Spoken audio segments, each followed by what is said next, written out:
नमस्कार सांग मैंने आपण मानु समस्त मो स्टोरी चैनल स्वागत। चलतु कहानी शुणा मितलो कथार गोटे के अच्छी भाग 91 पूर्व भाग जदि शुणी ना जल्दी जल्दी शुणी नियंतु। कहानी शुणी सारी सब्सक्राइब करियो केबे भूलिबेनी सांग माने। रंजन रश्मि को कहला कौन तू फिजिक्स बुझिबु कहतुलु संध्यारे जीवाऊ कहिछि से। अरे एबे जमा समय नहीं जीवाकु मोर भाई, नानी घर को आसिले बुझी नेबी। रंजन फेरुथिबा देखी शांति मुहटा आंबिला खाइला परी खट्टा होइगला। मने मने कौन गोटे भाबु भाबु से फूल रखुथिला ठाकुर घरे। दी प्रहर गड़ी गलानी। तळु जेजेमा डाक पकेइले लेखा देखिबु आसे किए आसीछि। लेखा ऊपर घरु तळकु आसिया पई कबाड़ खोलिबा बेलकु आगरे ठिया होई हसुची तार प्रिय संगात शुभश्री, लेखार प्रिय बांधवी संगात, आउ सबु सुख दुखर साथी। लेखार दुख समय शाशु घरे लुचेई लुचेई बहुत कांदीछि, आउ लुह गढ़ेछि संगात तार। रंजन फेरी आसिबा आउ थरे ता संगातर बाहागर हेबा ता पई थिला सबुठु खुशीर विषय। थरे से लेखा आउ रंजन को देखिबाकु चाहुतिला। लेखा आखिरे लुह जकेई आसिला, हेले निज संगात कोଳରେ सुंदर डाउल डाउल कुनी पुओ को देखी से निज सबु दुख भूलीगला। कहला ए माँ संगात याकू कौठु आनिलु। एति कही पुओ को निज कोल को नहीं आसी पलंक उपरे बसी पड़ला लेखा। शुभश्री रंजन आड़े अनेई खूब खुशी होई कहला ए रंजन तू कौन याकू किछि भी शिखेइनु, कौठु आनिली पचारुछि देख केमिति। रंजन मुंडरे हाथ बाड़ेई कहला तू छाड़ ना ता कथा, केमिति अछु कह हबे। अरे प्रथमे तमे दुहे केमिति अछ कुह, सबु शुणे। हेले सेई दुख घड़ी रे संगात सह देखा करिबाकू केबे हिम्मत हेइनी मोर। जा हो तमे दुहे आउ केबे अलगा न हुओ, एमिति सबुदिन खुशी रे रुह। भगवान को सबु बळे निज कथा जणैबा सह तम दुहिंक एकाठी हेबा गुहारी भी जणाए। लेखा संगात कथारे किछि कान न देई पुओ को गेल करिबारे व्यस्त। आहा मो गुलु, आहा मो मुलुटा, मो बाइया, मो धनटा, ले ले ले ले धनटा, मामा हे मामा। पुओर मुह सारा लेखा बाछलर चुंबन रे भरी देउथिला। लेखार एमिति पुओ को गेल करुथिबा देखी रंजन मने मने खूब हसुची। लेखा कहला संगात तो पुओ को आउ देबिनी लो, मो पाखरे रखिदेबी सबुदिन आकू। हाँ हाँ हाँ हाँ निजे तो छोट पिलारू बड़ हेइनी आउ पुणी पुओ को रखिब ता पाखरे। गुणु गुणु होई कहला रंजन कौन कहलु कौन कहलु। अरे किछि नाई म कौन कहिबी जे मु। शुभश्री बहुत समय दुहिंक सहित कटेई घर को फेरी गलानी। लेखा खूब कष्टरे पुओ को संगात हाथ रे देउथुला। शुभश्री गला परे लेखार मुहटी सुखी गला। रंजन लेखार मन बुझी पारी कहला कौन हैला तोर मुह कौन पाई सुखी गला अचानक। लेखा गेलेई होई कहला एई मते भी ना बास बास आउ आगकू किछि कहिबा आवश्यक नहीं तोर, मु दुईटी पिलांकू संभाली पारिबिनी। रंजन हसु हसु कहला। लेखा मुह बुलेई तळकू आसु आसु कहला तो सह आउ केबे कथा हेबिनी बुझिलु, मो सांगे कथा हेबुनी, जाउछि तळे टीवी देखिबी मु। आउ सेई खुशी बेलारे रंजन घरु आसिला दुख खबरटिए। रंजन माँ सीढ़ी पहाचरू खसी पड़ी गोड़ तांकर भांगी जाइछि। रंजन आउ लेखा ए खबर शुणिबा मात्रे संगे संगे जीवाकू बाहरी पड़िले। लेखा सेठू उठी सीधा घर मुहाई दौड़ला। रास्तारे किए किए लेखा को एमिति अस्त व्यस्त होई धाउथिबार देखी पचारिले अरे लेखा एमिति संध्यारे कुआड़े दौड़ुछु, काहार कौन हैला कि।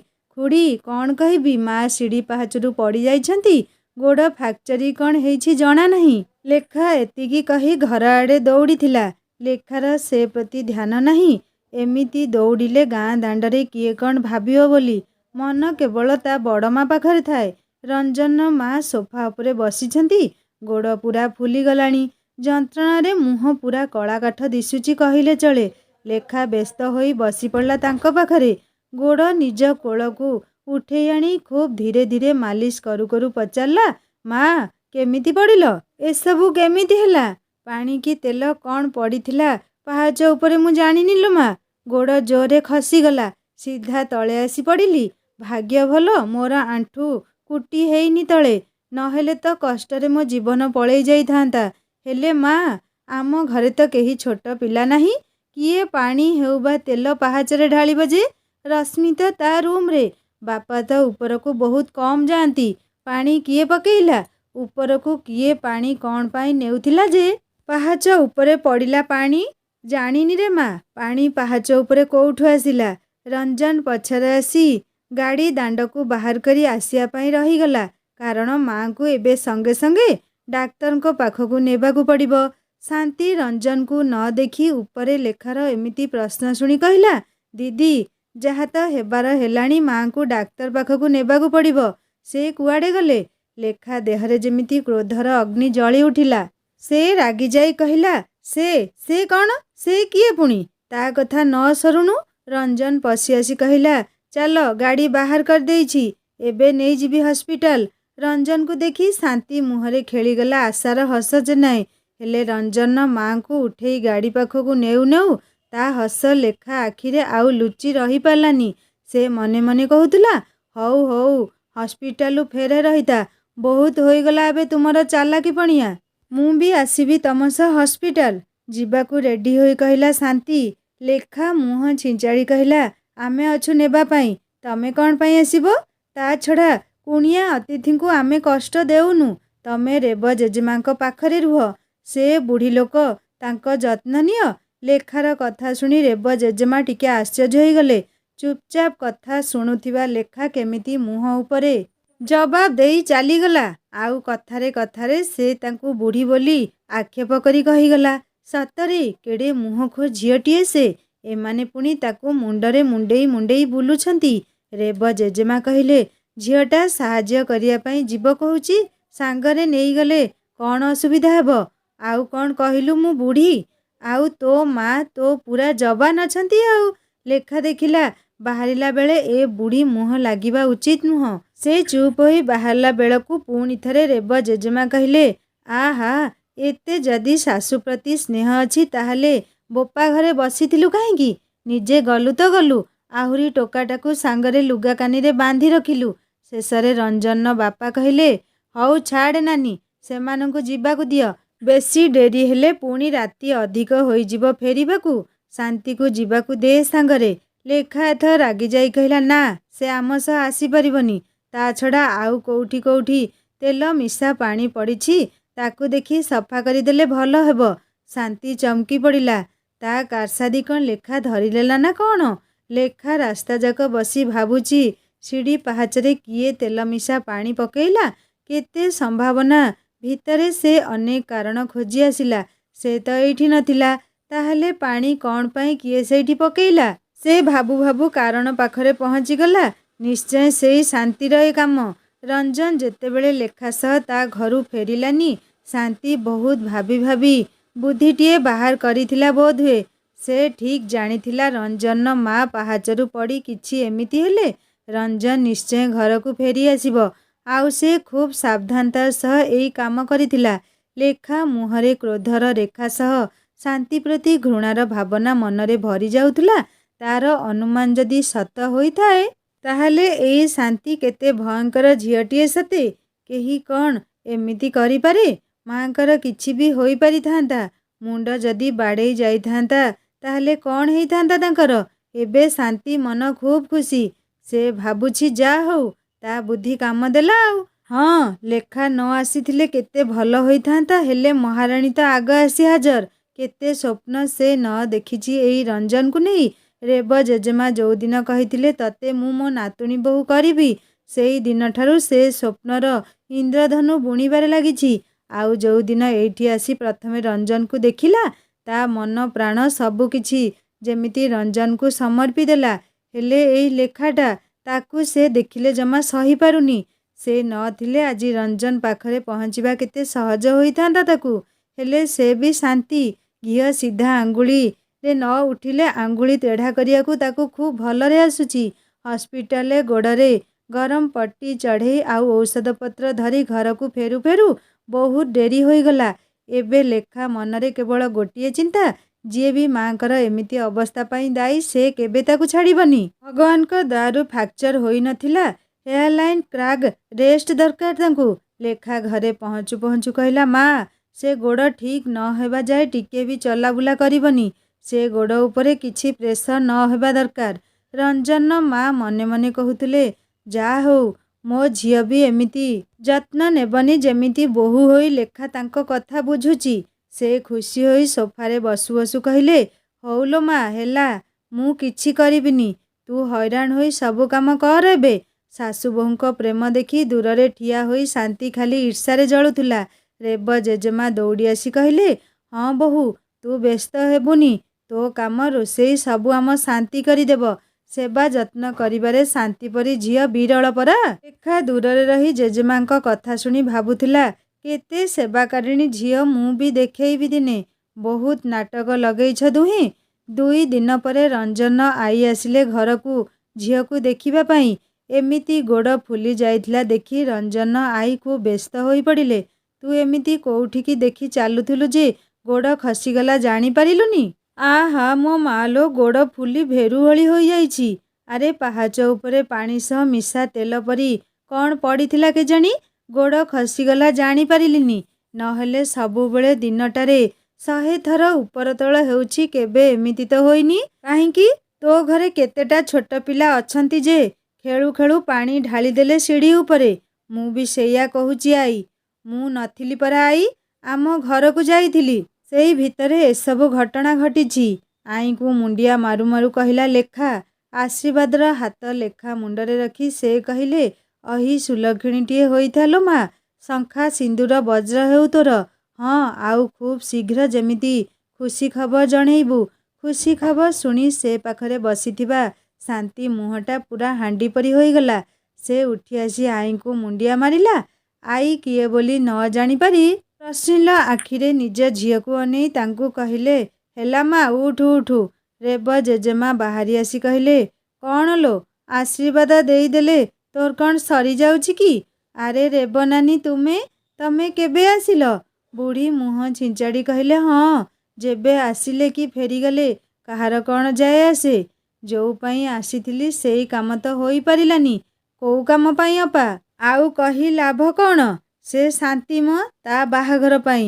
ତାଙ୍କ କଥା ନ ସରୁଣୁ ଲେଖା ଝଟ୍ କରି କହିଲା, ଆଈ ଆସ ତ ଧୁଆଧୁଇ ହେବ, ବାକି କଥା ପରେ ହେବ।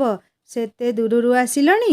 କାରଣ ଲେଖା ଚାହୁଁନଥିଲା ରେବ ଜେଜେମା ତା ରଞ୍ଜନ ସହ ସେ ଶାନ୍ତିର ନାମ ଯୋଡ଼ି ବାହା କରେଇବାକୁ ଆଣିଥିଲେ ବୋଲି କୁହନ୍ତୁ। ସେ ସ୍ୱପ୍ନରେ ବି କେବେ ରଞ୍ଜନକୁ ଆଉ କାହା ନାମ ସହ ଯୋଡ଼ି କିଏ କହୁ ସେ ଭାବିନି। ଆଉ ଏ ରେବ ଜେଜେମା ସୁଧୁ ବାଜେ ଲୋକଟେ। ଲେଖା ଆଈଙ୍କୁ ନିଜ ରୁମ୍ରେ ନେଇ ବସେଇଲା। ରଞ୍ଜନକୁ ଖୁବ୍ ନିଦରେ ଶୋଇଥିବା ଦେଖି ଆଈ କହିଲେ, ଏ ନାତି ଟୋକା, ଏମିତି ଦିନଟାରେ କାହିଁକି ଶୋଇଛୁ ଯେ? ରାତିରେ କୋଉଠି ନିଆଁ ଲିଭେଇବାକୁ ଯାଇଥିଲୁ କି? ରଞ୍ଜନ ଆଈଙ୍କୁ ଦେଖି ଖୁବ୍ ଖୁସି ହୋଇଗଲା। କହିଲା, ଆରେ ଆଈ, ଯା ହଉ ଭଲ ସମୟରେ ତୁମେ ଆସିଲ ଆଉ। ହଁ ଆଈ, ଖୁବ୍ ଭଲ ସମୟରେ ଆସିଲ ତୁମେ। ଆଉ ଥରେ ବାହାଘର ଭୋଜି ଖାଇଯିବ ଆଉ। ହସୁ ହସୁ ଲେଖା କହିଲା, ବାହାଘର ଭୋଜି? ରଶ୍ମି ବାହାଘର ଠିକ୍ କରିଦେଲ କି? ମତେ ଜଣେଇଲ ନାହିଁ? ଆଈ କ'ଣ ମରିଗଲା ବୋଲି ଧରିନେଲ? କୋଉଠି ଠିକ୍ ହେଲା? ବର କ'ଣ କରେ? ଆଈ ରାଗ ଅଭିମାନ ସବୁ ମିଶେଇ କହିଲେ, ଆରେ ଆରେ ମୋ ଗେଲୁରିଆ ଆଈଟା, ଏତେ ରାଗୁଛ କାହିଁକି? ବାହାଘର ରଶ୍ମିର ନୁହଁ ମ, ତାର ହେଲେ ତ ତମେ ଆଗ ଦେଖିବ ପୁଅକୁ। ହେଲେ ତମ ନାତିର ବାହାଘର ହେବ। ଆଉ ଏଥର ଝିଅ ଅଲଗା ଝିଅ ସହିତ। ରଞ୍ଜନ ମୁହଁରେ କ୍ରୋଧର ରେଖା ଫୁଟି ଉଠିଲା। ଲେଖା ସେ ପ୍ରତି ଲକ୍ଷ୍ୟ ନ ଦେଇ କହି ଚାଲିଲା, ଆଈ ତଳେ ଯୋଉ ରେବ ଜେଜେମାଙ୍କ ସହ ଯୋଉ ଝିଅ ଆସିଛି ଶାନ୍ତି ମ, ତାହାରି ସହ ତମ ନାତିର ବାହାଘର ହେବ ପରା। ରେବ ଜେଜେମା ସେଇ ପାଇଁ ଆସିଛନ୍ତି। ରୂପ ଗୁଣ ସର୍ବସମ୍ପନ୍ନା ଝିଅଟିଏ ସେ। ଆଉ ମୁଁ ଅଲକ୍ଷଣୀ, ଆଉ ଯେତେ ଖରାପ ଗୁଣ ସବୁ ମୋ ପାଖରେ। ଆଈ ରାଗିଯାଇ କହିଲେ, ସେ ରେବ ବୁଦ୍ଧି କ'ଣ ଘାସ ଚରିବାକୁ ଯାଇଛି? ଆଉ ସେ ଶାନ୍ତି, ଆହା ଲୋ, ମୁଁ ମରି ଯାଉଥାଏ ଲୋ। କହିଲା କ'ଣ ନା ମୋ ନାତିକୁ ବାହା ହେବ। ତୁ କାହିଁକି ଶୁଣୁଛୁ ସେ ରେବ କଥା? ଆଶ୍ରମରେ ରହି ତା ମୁଣ୍ଡ ଖରାପ ହୋଇଗଲାଣି ବୋଧହୁଏ। ଲେଖା ଖାଲି ମୁରୁକି ମୁରୁକି ହସି ରଞ୍ଜନ ଆଡ଼େ ଦେଖୁଥାଏ। ରଞ୍ଜନକୁ କାହିଁକି ସେ ଶାନ୍ତି ସହ ନିଜ ନାମ ଯେମିତି ବିଷ ପରି ଲାଗୁଥିଲା। ସବୁ ରାଗ ଲେଖା ଉପରେ ଠୁଳ ହେଲା। ଟିକିଏ ବୁଦ୍ଧିସୁଦ୍ଧି ନାହିଁ ୟାର। କୋଉଠି କାହାକୁ କ'ଣ କୁହାଯାଏ ଜାଣିଲା ନାହିଁ ଆଜି ଯାଏଁ। ରାତିରେ ଲେଖା ଆଈ ରେବ ଜେଜେମାଙ୍କୁ ଖାଇବାକୁ ବାଢ଼ିଦେଲା। ରେବ ଜେଜେମା ଖାଉ ଖାଉ ରଞ୍ଜନ ଆଈର କାନରେ କହିଲେ, ଏଇ ଲେଖା ତମକୁ ପସନ୍ଦ? ରଞ୍ଜନ ଆଈ ଆଶ୍ଚର୍ଯ୍ୟ ହୋଇ ଅନେଇ ପଚାରିଲେ, କାହିଁକି ସମୁଦୁଣୀ? ଏମିତି କଥାଟିଏ ପଚାରିଲ? ରେବ ଜେଜେମା ଏପଟ ସେପଟ ଅନେଇ କହିଲେ, ଗାଁ କନିଆ ସିଙ୍ଗାଣି ନାକି, ଏଇ ଶାନ୍ତି ଦେଖୁଛ, ଖୁବ୍ ଭଲ ସୁଗୁଣୀ ଝିଅଟିଏ। ମୁଁ ଶାନ୍ତିର ବାହାଘର ବାବୁ ସହ କରିବା ପାଇଁ ଆଣିଥିଲି। ଏବେ ବି ଚାହିଁଲେ ହେଇପାରିବ। ତମେ କ'ଣ କହୁଛ? ରଞ୍ଜନ ଆଈ ଏମିତି ଗୋଟିଏ ଅବାନ୍ତର ପ୍ରଶ୍ନର କି ଉତ୍ତର ଦେବେ ବୁଝିପାରୁନଥିଲେ। ସେ କହିଲେ, ସମୁଦୁଣୀ, ତମକୁ ଲାଜ ଅଛି ନା? ଲେଖା ତା ସ୍ତ୍ରୀ ପରା। ତମେ କେମିତି ଭାବୁଛ ଏମିତି କଥା? ତା ଛଡ଼ା ଲେଖାକୁ ବୋହୂ କରିବାକୁ ତାଙ୍କ ଘରକୁ ପ୍ରସ୍ତାବ ନେଇ ମୁଁ ଯାଇଥିଲି, କାରଣ ମୋ ନାତିର ଖୁସି ଲେଖା ପାଖରେ। ତମେ ଏମିତି ଏବେ ଭାବି ଭାବି ପାପ। ଭିତରେ ଶାନ୍ତି ରଞ୍ଜନ ଆଈର କଥା ଶୁଣି ରାଗ ଜର୍ଜର ହୋଇ ବାହାରି ଆସିଲା। ଆଈଙ୍କୁ କେମିତି ଗୋଟିଏ ବିଷାକ୍ତ ନଜରରେ ଦେଖି ପୁଣି ଶୋଇବାକୁ ଚାଲିଗଲା। ରାତିରେ ଖାଇବା ଟେବୁଲରେ ରଞ୍ଜନ ବିଲକୁଲ ଚୁପଚାପ ହୋଇ ଖାଉଥିଲା। ଲେଖା ତାକୁ ଲୁଚେଇ ଟିକିଏ ଚିମୁଟି ଦେଇ ଦେଖିଲା ତାର କିଛି ବି ପ୍ରତିକ୍ରିୟା ନାହିଁ। ଲେଖା ଭାବୁଥିଲା, ମହାଶୟ କ'ଣ ପାଇଁ ରାଗିଲେ କେଜାଣି, ହେଲେ ରାଗଟା ଖୁବ୍ ସିରିୟସ୍ ଜଣାପଡ଼ୁଛି। ହଉ ହଉ, ଖାଇସାରି ଯାଉଛି। କେଡ଼େ ରାଗ, କେତେ ରଙ୍ଗ, କେତେ ସବୁ ଦେଖେଇ ଦେବି ରହଲୋ, ଲେଖା ମନେ ମନେ ନିଜକୁ କହୁଥିଲା। ରଞ୍ଜନ ଖୁବ୍ ଶୀଘ୍ର ଖିଆ ଶେଷ କରି ଶୋଇବାକୁ ପଳେଇଲା। ଲେଖା ରାତିର ଖିଆପିଆ ସାରି ଶୋଇବାକୁ ଯାଇ ଦେଖେ ତ ରୁମ୍ରେ ବିଛଣାରେ ରଞ୍ଜନ ନାହିଁ। ଛାତିଟା ତାର ଭୟରେ ଆଶଙ୍କାରେ ଧକ ଧକ ହେବାକୁ ଲାଗିଲା। ଏତେ ରାତିରେ କୁଆଡ଼େ ଗଲା ଇଏ? ସେ ଏମିତି କ'ଣ କହିଦେଲା ଯେ ଏତେ ରାଗିଗଲା ସେ? ଲେଖା ବ୍ୟସ୍ତ ହୋଇ ପୁଣି ଥରେ ତଳକୁ ଆସିଲା ଖୋଜିବା ପାଇଁ। ଆଖି ଫେରେଇ ନେଲା ଚାରିପଟେ। ରଞ୍ଜନ ବାପା ମା ଶୋଇଲେଣି। ରେବ ଜେଜେମା ଶାନ୍ତି ବୋଧହୁଏ ଶୋଇନାହାନ୍ତି। ରୁମ୍ରେ ଲାଇଟ୍ ଜଳୁଛି। ଲେଖା କିଚେନ୍ରୁ ପାଣି ମିଛରେ 2 ଢୋକ ପିଇ ଦେଇ ପୁଣି ଉପରକୁ ନିଜ ରୁମ୍କୁ ଦୌଡ଼ିଲା। ନା, ବେଡ୍ ଖାଲି ପଡ଼ିଥିଲା। ଏମିତି ଶୀତ ରାତିରେ କୁଆଡ଼େ ପଳେଇଲା ରଞ୍ଜନ? ସେଇ ଭୟ, ସେଇ ଜ୍ୱଳନ ଯାହା ଲେଖା ରଞ୍ଜନ ଜାହାଜ କ୍ରାସ୍ ପରେ ସହିଥିଲା, କିଛିଟା ହୃଦୟକୁ ଜଳେଇବା ଆରମ୍ଭ କରିସାରିଛି। ସେ ଉପର ଛାତକୁ ଦୌଡ଼ିଗଲା। ଜହ୍ନ ଆଲୁଅରେ ପୂରା ଛାତ ପରିଷ୍କାର ଦିଶୁଛି। ଗାଁ ଦାଣ୍ଡ ଏକଦମ୍ ସୁନସାନ୍ ଲାଗୁଛି। ଗାଁ ଯାକ ଲୋକ ନିଦରେ ଅଚେତନ ହେଲେଣି। ହେଲେ ଏତେ ରାତିରେ ଲେଖା ଖୋଜୁଛି ତା ରଞ୍ଜନକୁ। ଛାତର ଶେଷ କୋଣରେ କାନ୍ଥକୁ ଆଉଜି ବସିଥିଲା ରଞ୍ଜନ। ଲେଖା ହୃଦୟର ସ୍ପନ୍ଦନଟା ବଢ଼ିଗଲା ତାକୁ ଏମିତି ଏକୁଟିଆ ବସିଥିବାର ଦେଖି। ଏମିତି ଆଉ ଏକ ରାତି ଥିଲା ସେଦିନ, ସେମାନଙ୍କର ପ୍ରଥମ ବାହାଘର ପ୍ରଥମ ରାତିରେ ପବନର ଚିଠି ପଢ଼ି ରଞ୍ଜନ ଏଇଠି ବସିଥିଲା। ଆଉ ଆଜି ବି ଏମିତି କ'ଣ ହେଲା ଯେ? ଲେଖାର ହୃଦୟ ଭିତରେ ନିହାଣରେ କିଏ ଯେମିତି ଆଘାତ କରିଗଲା। ବେଳେ ବେଳେ ତା ରଞ୍ଜନକୁ ଖୁବ୍ ଛୋଟ କଥା ବି ଖୁବ୍ ହଟ୍ କରେ। ସେ କ'ଣ କହିଦେଲା ଏମିତି? ଲେଖା ଦୌଡ଼ିଗଲା ଗୋଟିଏ ନିଶ୍ୱାସରେ ତା ପାଖକୁ। ଏତେ ବେଳ ଯାଏଁ ଘନେଇ ଆସୁଥିବା ଅଦିନିଆ ବର୍ଷାଧାର ଆଉ ବନ୍ଧ ବାଡ଼ ନ ମାନି ଦୁଇ ଆଖିରୁ ବହିବାକୁ ଲାଗିଲା। ସେ ରଞ୍ଜନକୁ ଦୁଇ ବାହୁରେ ଖୁବ୍ ନିବିଡ଼ ଭାବରେ କୁଣ୍ଢେଇ ଧରି ତା ଛାତିରେ ମୁହଁ ଲୁଚେଇ ଛୋଟ ପିଲାଙ୍କ ପରି କଇଁ କଇଁ ହୋଇ କାନ୍ଦିବାକୁ ଲାଗିଲା। ରଞ୍ଜନର ରାଗ, ଅଭିମାନ କୋଉଠି ଯାଇ ଲୁଚିଗଲା ସେଇ ମୁହୂର୍ତ୍ତରେ ସେ ନିଜେ ବି ଜାଣିପାରିନି। କାରଣ ତା ଲେଖା ଆଖିରେ ଏତେ ଲୁହ, ଆଉ ସେ କାନ୍ଦୁଥିଲା ତା ଛାତିରେ ମୁହଁ ଲୁଚେଇ। ଏଇ ଚଣ୍ଡୀ, କ'ଣ ହେଲା ଏବେ? କାହିଁକି କାନ୍ଦୁଛୁ ଏମିତି? ରଞ୍ଜନ ଲେଖା ଆଖିରୁ ଲୁହତକ ପୋଛି ଦେଉ ଦେଉ ପଚାରିଲା। ଲେଖା ଆହୁରି ଆକର୍ଷଣରେ ତାକୁ ଧରି କହିଲା, ଏଇଠି ଏମିତି କାହିଁକି ବସିଛୁ? ଘରସାରା ଖୋଜି ତୋତେ ନ ପାଇ ବ୍ୟସ୍ତ ହେଇଗଲିଣି। କ'ଣ ଭାବିଲୁ ପୁଣି ଅବୁ ଅମି ଘରକୁ ଚାଲିଗଲି? ଲେଖା ରଞ୍ଜନ ମୁହଁରେ ନିଜର ପାପୁଲି ଜାକି ଧରି କହିଲା, ଆଉ ସେମିତି କଥା କେବେ କହିବୁନି। ମୁଁ ସ୍ୱପ୍ନରେ ବି ଭାବିନି ସେ କଥା। କିନ୍ତୁ ତୁ ମତେ କହିବୁ, କାରଣ ମୋର ତ ହୃଦୟ ନାହିଁ, ମୋର ତ ମନ ପ୍ରାଣ ବୋଲି କିଛି ନାହିଁ। ମତେ ଲଗେଇ ଯାହା ଇଚ୍ଛା ସେଇଆ କହିବୁ, ନାଇଁ? ଲେଖା ଏବେ ରଞ୍ଜନର ଅଭିମାନ ଖୁବ୍ ଭଲରେ ବୁଝିପାରିଲା। ଆଈଙ୍କ ଆଗରେ ଶାନ୍ତି ସହ ତାର ଆଉଥରେ ବିବାହ ହେବ ବୋଲି ଯୋଉ ମଜା କରି କହିଥିଲା, ଏ ହେଉଛି ତାହାରି ପ୍ରତିକ୍ରିୟା। କି ରାଗି ପିଲା ଇଏ ଲୋ ବୋପା! ମଜାରେ କହିଦେଲା ଯେ ଏତେ ରାଗ। ହେଲେ ଲେଖା ଜାଣିଛି ରଞ୍ଜନ ହୃଦୟରେ ତା ପ୍ରତି ଥିବା ଅମାପ ପ୍ରେମ ଭଣ୍ଡାର। ସେଇ ପ୍ରେମ ଭଣ୍ଡାରରୁ ଅଣୁ ମାତ୍ର ବି ସେ କାହାକୁ ଦେବାକୁ ଚାହେଁନି। ଆଉ ଲେଖା କହିଦେଲା ସେଇ ଶାନ୍ତି ସହ ତାକୁ। ଲେଖା ଆହୁରି ଜୋରରେ ରଞ୍ଜନକୁ ଗଭୀର ଆକର୍ଷଣରେ ଧରି କହିଲା, ଏଇ, ମତେ ଖୁବ୍ ଥଣ୍ଡା ଲାଗୁଛି ଏଇ ଖୋଲା ଛାତରେ। ଯା, ରୁମ୍ରେ ଶୋଇବୁ।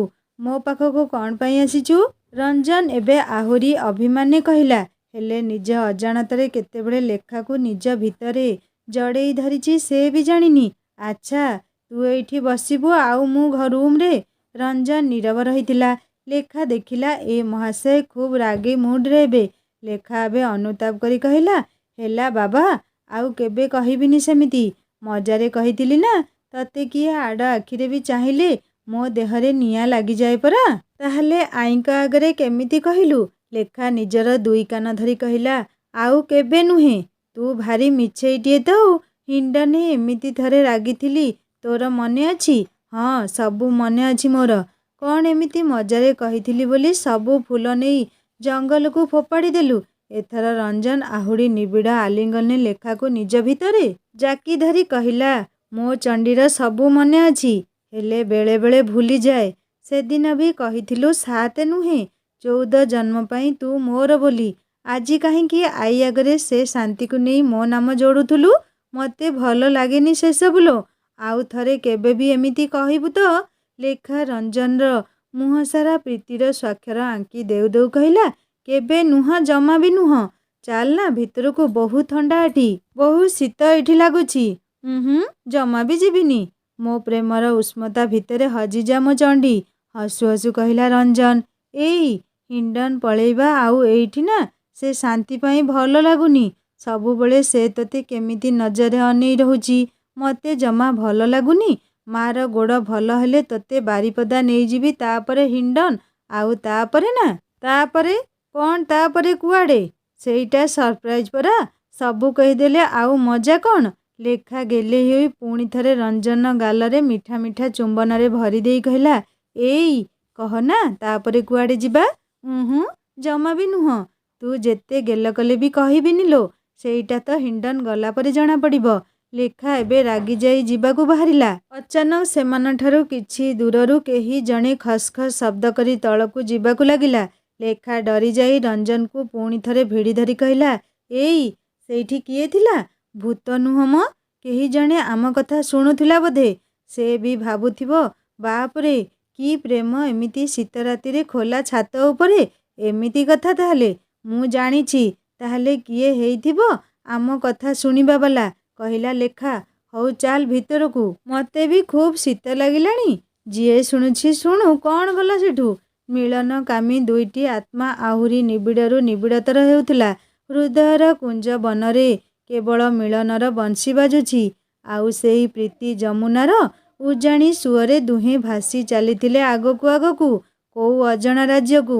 ସେଇଠି ସେମାନଙ୍କୁ କିଏ ଦେଖୁଛି ବା ଲୁଚି ତାଙ୍କ କଥା ଶୁଣୁଛି, ସେଥିରୁ ତାଙ୍କର କ'ଣ ବା ଯାଏ ଆସେ। ରଞ୍ଜନ ଉଠିଲା ଆଉ ଦୁଇ ବାହୁରେ ଉଠେଇ ଧରିଥିଲା ଲେଖାକୁ ନିବିଡ଼ ଭାବରେ। ଏଇ ଛାଡ଼ ମୋତେ, ପଡ଼ିଯିବି ପରା। ଆଚ୍ଛା, ମୋ ବାହୁରୁ ତୁ ପୁଣି ପଡ଼ିଯିବୁ? ଏତିକି ବିଶ୍ୱାସ ମାତ୍ର ମୋ ଉପରେ ତୋର? ହେ ଭଗବାନ, ମୁଁ ତତେ ଆଉ ପାରିବିନି ରଞ୍ଜନ। ମୁଁ ଆଖି ବନ୍ଦ କରୁଛି। ତୁ ଯେମିତି ଯୁଆଡ଼େ ପାରୁଛୁ ନେଇଚାଲ ମୋତେ। ଏବେ ହେଲା ନା ମୋ ଲେଖା, ମୋ ଚଣ୍ଡୀବାଲି କଥା। ରଞ୍ଜନ ଦୁଇ ବାହୁରେ ଲେଖାକୁ ଉଠେଇ ଧରି ଉପର ଛାତ ଉପରୁ ତଳକୁ ନିଜ ରୁମ୍କୁ ଆସୁଥିଲା। ଗୁଣୁ ଗୁଣୁ ହୋଇ କହିଲା, ଫୁଲ ପରି ହାଲକା ହେଇଛି, ଆଉ କହୁଛି କ'ଣ ନା, ପକେଇ ଦେବି ୟାକୁ। ଲେଖା ସଙ୍ଗେ ସଙ୍ଗେ କହିଲା, ଏଇ ମିଛୁଆ, କ'ଣ କହିଲୁ? ମିଛ କ'ଣ କହିଲି ତୋତେ? ଲେଖା ତା ଛାତିରେ ମୁହଁ ଜାକି ଧରି କହିଲା, କ'ଣ କହିଲୁ? ମୁଁ ଫୁଲ ପରି ହାଲକା? ହେଲେ ସେଦିନ ତ କହିଥିଲୁ ମୁଁ କେତେ ମୋଟି, କେତେ ଭାରି ବୋଲି। ରଞ୍ଜନ ରୁମ୍ରେ ପହଞ୍ଚୁ ପହଞ୍ଚୁ ପଚାରିଲା, କୋଉଦିନ ଚଣ୍ଡୀ ତତେ ଏମିତି କହିଥିଲି କହିଲୁ? ଛଣାରେ ସଜାଡ଼ି ବସୁ ବସୁ ଲେଖା କହିଲା, ତୋର କିଛି ବି ମନେ ରହୁନି। ଆଉ କିଛି ଦିନ ଗଲେ ମୋତେ ବି ଭୁଲିଯିବୁ। କୋଉଠି ଦେଖିଲେ ପଚାରିବୁ, ଆମେ କେବେ ଆଗରୁ ଦେଖା ହୋଇଥିଲେ କି? ଖିଲି ଖିଲି ହୋଇ ହସି ଉଠିଲା ଲେଖା। ରଞ୍ଜନ ମୁହଁ ଶୁଖେଇ ପକେଇଲା। ମଜାରେ ମଜାରେ ଲେଖା କେତେ ଯନ୍ତ୍ରଣାଦାୟକ କଥା କହିଦେଉଛି କେଜାଣି। ସେ ସେମିତି ମୁହଁ ଆଉ ମନ ଭାରି କରି କହିଲା, ତୁ କ'ଣ ଭାବିଲୁ ମୁଁ ଭୁଲି ଯାଇଛି ବୋଲି? ଲେଖା ରଞ୍ଜନ ଆହୁରି ପାଖକୁ ଘୁଞ୍ଚି ଯାଉ ଯାଉ ପଚାରିଲା, ତୋର ମୁହଁ କ'ଣ ପାଇଁ ଶୁଖିଗଲା? ଲେଖାଠାରୁ ଗୋଟିଏ ମୁହୂର୍ତ୍ତ ଅଲଗା ହେବା କଥା ସେ ସ୍ୱପ୍ନରେ ବି ଭାବିପାରେନି। ଆଉ ଏ ଚଣ୍ଡୀ ଏମିତି ସେମିତି କହି ତାକୁ ଜଳେଇ ଚାଲିଛି। ତୋର ଏମିତି କଥା ମୋତେ ଖୁବ୍ କଷ୍ଟ ଦିଏ। ଆଉ କ'ଣ କହିଲୁ? ମୋର ମନେ ନାହିଁ ବୋଲି। ହେଲେ ଜାଣିଛୁ, ତୋ ସହ ବିତେଇଥିବା ପ୍ରତି ମୁହୂର୍ତ୍ତର ସେଇ ଅଭୁଲା ଚିତ୍ର ମୋ ହୃଦୟ କାନଭାସରେ ଆଙ୍କି ରଖିଛି। ସେଦିନ ତୁ ଆମ୍ବ ଗଛରେ ବସିଥିଲୁ ଆଉ ତଳକୁ ଆସି ପାରିନଥିଲୁ। ଆମ 10th ବୋର୍ଡ଼ ପରୀକ୍ଷା ଛୁଟିରେ ମ, ତତେ ତଳକୁ ହାତ ବଢ଼େଇ ଆଣୁଥିଲି, ହେଲେ ତୁ ଉପରୁ ସିଧା ଆସି ପଡ଼ିଲୁ ଧମ୍ କରି ମୋ ଉପରେ, ଗୋଟା ପଣେ ମୋ ଉପରେ। ତତେ ଖୁବ୍ ଲାଜ ଲାଗିଲା, ମୁଁ ଜାଣିପାରିଲି। ତେଣୁ ସେତେବେଳେ ଆଉ କ'ଣ କହିଥାନ୍ତି? କହିଲି, କେଡ଼େ ମୋଟିଟିଏ ତୁ, ଏତେ ଭାରି ହୋଇଛୁ। ଲେଖା ଯେମିତି ସେଇ ଦିନକୁ ଫେରିଯାଇ ସେଇ ଆମ୍ବ ଗଛରୁ ପଡ଼ିଯାଇ ରଞ୍ଜନ ଉପରେ ପଡ଼ିଛି ଆଉ। ସେ ମୁହଁ ତା ଛାତିରେ ଜାକି ଧରି କହିଲା, ହଁ ମ, ତୋ ଉପରେ ଏତେ ଜୋରରେ ପଡ଼ିଲି ଯେ ମୋତେ ଖୁବ୍ ଲାଜ ଲାଗିଥିଲା ସେଦିନ। ନିଜକୁ ମନେ ମନେ ସେଇ ମୁହୂର୍ତ୍ତରେ କେତେ ଗାଳି କରୁଥିଲି। ଛି, କ'ଣ ପାଇଁ ଗଛ ଚଢ଼ୁଥିଲି କେଜାଣି? ଜାଣିଛୁ, ସେଇ ଦିନଠୁ ଗଛ ଚଢ଼ା ବନ୍ଦ କରିଦେଲି। ରଞ୍ଜନ ପଲଙ୍କରେ ଆଉଜି ଲେଖାକୁ ଦୁଇ ହାତରେ ନିଜ ଭିତରେ ଚାପି ଧରି କହିଲା, ହେଲେ ମୋତେ ତ ସେ ଦିନ ଖୁବ୍ ଭଲ ଲାଗିଥିଲା। କେତେ ରାତି ଯେ ସେଇ କଥା ଭାବିଛି ତା'ର ଠିକଣା ନାହିଁ।